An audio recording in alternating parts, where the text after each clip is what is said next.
বড় বড় কড়াইয়ে করে রান্না হচ্ছে ভোগ প্রসাদ, তার সাথে চলছে মায়ের পুজো। 15 বছর বিয়ের প্রথম বছর আমি কিন্তু দেখলাম আমার শ্বশুরবাড়ি ওখানকার কালী পুজো। চলো আজকের ভিডিওটা এখান থেকে শুরু করা যাক।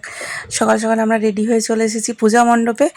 আর এখানে দেখো তো বাবু কত আশা করে এসেছিল যে একটু ডিস্কো বা ডান্স করবে, কিন্তু যেখানে ডান্স করতে করতে দেখো একজন কিন্তু শুয়ে শুয়ে ডান্স করতে শুরু করেছে বলে ও ভয়ে আর ডান্স করেনি, চলে এসেছে। তারপর দেখো আমরা কিন্তু ওখান থেকে বেরিয়ে চলে এলাম পূজা মণ্ডপে। সেখানে মায়ের আরতি, মায়ের অনুষ্ঠান সব চলছে। তো সেখানেই কিন্তু আমরা লাইন দিয়ে একটু পুজো দিলাম, তারপরে মায়ের মুখ দর্শন করা। আর কত যে মানুষ এসেছে এখানে, পুরো একদম আমার বাপের বাড়ির যেমন পুজো হয় ঠিক সেরকমই লাগছিল আমাকে ওখানে আসার পরে। আমার বাবার বাড়ির পুজোটা কোনো বছর আমি দেখতে পাই না, কারণ ওই সময়তে চলে অনুষ্কার পরীক্ষা বা বুড়ো পরীক্ষা, তো সেই কারণে আসা হয়ে ওঠে না। কিন্তু এই পুজোটা দেখে মনে কিন্তু অনেকটা শান্তি পেলাম। একেবারে আমার বাবার বাড়ির মতনই পুজো। কত সবাই এখানে বসে বাতাসা কুড়োচ্ছে আর ভীষণ পরিমাণে ভিড় হয়েছিল।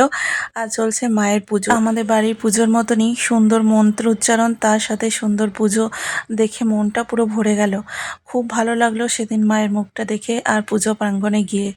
এরপরে আমরা চলে গেলাম পুজোর প্রসাদ খেতে। আসলে আমাদের এখানে প্রত্যেক বছরই খিচুড়ি করা হয়, খিচুড়ির ভোগ প্রসাদ করা হয়।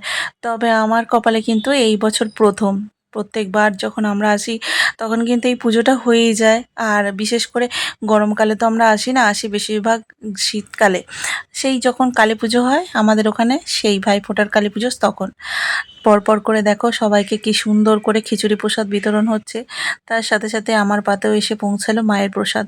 কি যে ভালো লাগছিল সেখানে যাওয়ার পরে। ওখান থেকে আসার পরে মনটা একটু খারাপ হয়েছিল, কারণ অনেকটা রাত হয়ে যাচ্ছিল, যেহেতু ছোট ছেলে নিয়ে গেছি তাই জন্য কিন্তু আমাদের তাড়াতাড়ি করে চলে আসতে হয়েছিল। আর কি বলতো, দেশের বাড়িতে যেহেতু আমাদের কোনো গাড়ি নেই, 2-3 বছর ছাড়া আমরা যাই, তো তখন কিন্তু আমাদের সেই গাড়িটা পড়ে পড়ে নষ্টই হবে, তাই কেনা হয়নি। এদিকে আমরা খিচুড়ি প্রসাদ গ্রহণ করার পরে চলে এসেছি ছোটখাটো খেলাধুলা দেখতে। আর জানোই তো বাচ্চারা গেলেই কিছু না কিছু একটা বায়না করবেই। তো চলো আজকের ভিডিওটা কেমন লাগলো অবশ্যই জানিও, ভালো লাগলে লাইক করে